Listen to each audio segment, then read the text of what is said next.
I'd like to start by irritating the cameraman for just a moment, because I'd really like to say this first bit here amongst you rather than hidden behind a podium. The New Zealand poet and doctor, Glenn Coon, published a book of poems which was about belonging. It was about discovering a place to stand, and it was about finding what it means to be human. And in his poem, The Trick of Standing Upright, he writes this. He writes, "The art of walking upright here is the art of using both feet. One is for holding on, one is for letting go." I'll retreat to the podium.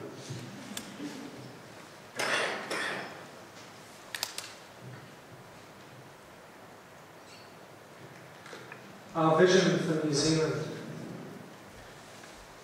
for 2058 is quite simply New Zealand, the place to be. A simple statement with multiple messages. Place, it's a physical thing. It's a spiritual thing. It's a thing that's about belonging. And to be, self-understanding, self-realization, self-fulfillment. It's a community. It's a nation. It's me. It recognizes that despite all the changes that we face and must address over the next 50 years, and Morgan Williams puts it rather nicely, it's a tsunami of issues that we face. There are fundamental attributes of being human. Sense of place, sense of belonging, that we must address and continue. To get there, we must have a foot that's rooted in what we already have and what we value. And yet we must also step out to define and shape the future. We must value our heritage, and in order to be able to inspire and create our future. And so another very, very simple set of statements. We've got three themes: healthy, wealthy, and wise. And again, these mask a whole series of complexity, because what we would like to do is utterly redefine by what we mean by healthy, wealthy, and wise. Healthy, social health. What does it mean to be a healthy community, a healthy nation, to be socially healthy? Environmentally healthy. We've heard a lot about that already. It matters. And personally healthy. Wealth. What does it mean to be wealthy? I've defined that as being to have a sustainable and resilient economy and life. And wise, a knowledge-based society, sure, where bright sparks converge, sure. It's not about age. But it will mean that we're good at creating and managing good research, generating great, viable data, turning that into good, solid information, turning that into knowledge, and then turning that into wisdom. It has nothing necessarily about age. But it is a continuum, and it is about then applying that. So our three themes are healthy, wealthy, and wise. The strategy behind those themes, if I can stop pressing the wrong button. At this stage, any strategy map starts to look quite confused. There's one very, very important point here. That all elements of the strategy apply to each of the themes. Sometimes in slightly different ways, sure, but we cannot and must not treat them in silos. Our issues, options and solutions came from treating items in a cross-cutting manner. So in fact, what we should be able to do is that each of those things, or each of those potential strategies and the hows and the whats, applies to every one of those things. We have to address the fact in our strategy mapping that we live in a highly complex, some would say, world of wicked problems. Difficult to define the problem, extremely difficult to find solutions, since it's changing so quickly. So our strategy map actually is a series of pointers that must be applied around the whole of that circle.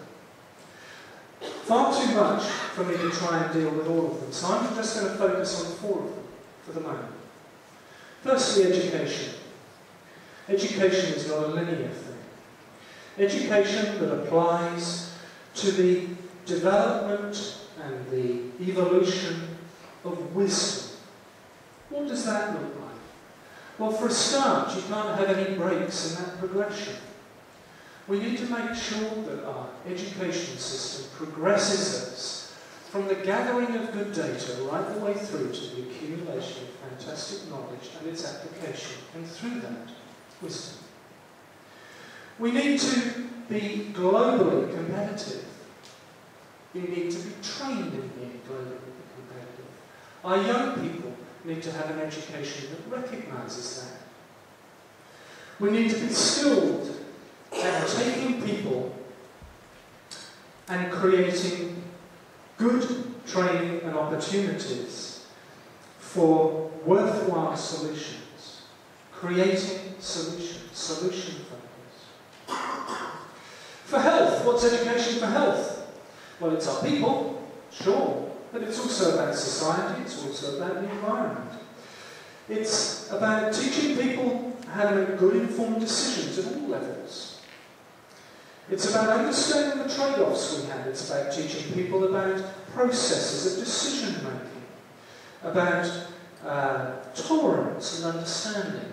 Because if we're going to be educated for our society, we need to know how to work as a society. We need to know how to talk as a society. We need to have the mechanisms to do that, and as a person, mechanisms that we can learn. Education for wealth. We've already got some great examples of entrepreneurs, but as Paul Callahan, who was here, said earlier a couple of days ago, we just don't have enough of them. We need more. Well, we can hang around and hope that nature does it for it, but we could sure do with some education there as well. My second point is resources. One of the things we've written in that chart, and we've written it more than once, is money. We've written it in different ways. We've actually written the word money there, but we've written venture capital and various other things. I would like to propose that it's self-evident that we require resources, but those resources can take many different forms and come from many different ways. We will put in place appropriately targeted plans to deliver the right people, the right talent and capability, the right infrastructure and the right frameworks, and the right long-term planning and frameworks to deliver. Those are the resources we need. And they're needed right there around that circle. It's not just new resources we need also. We need to look at how we reallocate resources. We've already got a whole load of resources. How do we reallocate ones that actually are not in the right places at the right moment? The third thing is leadership. The most effective leadership can often happen almost without even noticing. We need leadership of ourselves. We need to be taught how to manage and lead our own lives. We need to be taught about how to lead in communities. We need community leadership. We need regional leadership. We need leadership at the national level. And government, of course, is writ large to do that. We need leadership within and across sectors and communities and those themes. We will grow and develop leaders at all those levels. We must. And finally, the fourth one I'd like to just focus on for a moment is participation. Mechanisms for active, positive and constructive engagement by all for all. We need to create a national responsibility where we all engage to vision, to deliver, and to deliver the vision of being the place to be. It's all our responsibility. And there are 5 cross-cutting, game-changing, real actions that we can start with that I'd like to propose. The first one is to develop a New Zealand constitution, something that defines our nationhood. The second one is to appoint a keeper of the long view. We already have a parliamentary commissioner for the environment.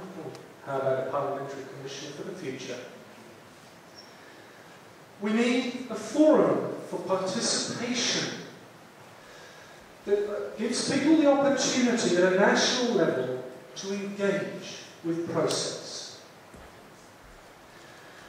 We need to increase the political cycle. We're proposing 5 years. Big issues require complex approaches, and this takes time. And finally, we need a deeper domestic capital base invested in productive assets. I'd like, just as I finish, to take you forwards for a moment. Imagine you're in 2058. We're now called Aotearoa. And our coat of arms is this. And it recognises the fact that we have a place where bright stars can converge. The stars not only represent the knowledge that we have and the stars that we have in our midst to help to generate and use that knowledge, but of course they take us back to the fact that they were the things by which we navigated to get here. And they will be, metaphorically, how we navigate into the future. Central to the world, New Zealand is not only writ large in that globe, but it's also oriented in the way that we originally knew it to be. It's a nation with global influence and adding value internationally. We've connected. No man is an island, so they say, but actually we all know that no island is an island anymore. We're well connected. We've got mountains there because mountains represent endurance. They represent a sense of permanence. But they also represent something about spirituality. Mountains are spiritual places. And we have the land, the sea and the sky, all incredibly meaningful to New Zealand. But hang on a moment. Some breaking news. Breaking news! Sumas Governor, now in his 70s, has just announced he's moving to Aotearoa. Along with his multi-billion-dollar business, Governor says, not only has Aotearoa come to the top of the OECD rankings on important economic indicators, but it is also noted as the best place from which to conduct innovative, focused, forward-thinking business and to live. It's the place for me.